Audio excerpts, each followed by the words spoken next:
Hello everyone, welcome back into this channel, and today I would like to show you the tutorial how to import video on a CapCut application.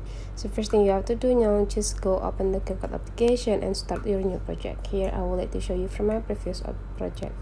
So you already have the project on my video, and how the way we can insert or import the video on it.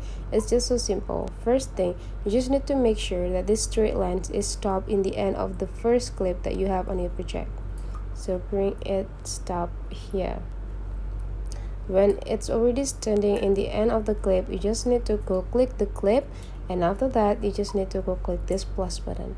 And this plus button, you have an access into your video collection on your phone, and you can just add the other video that you want to import into your project. For me, I would like to use these stock videos here, and I would like to choose randomly. I think I would like to go with this.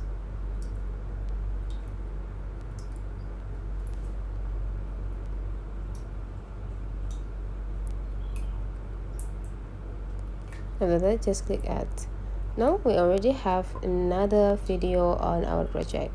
Just do the same. You just need to make the size is fulfilling all of the frame, and when you're already done, that's all. That's the way how to import video on a CapCut. If you find that this tutorial today is useful for you, don't forget to subscribe into this channel.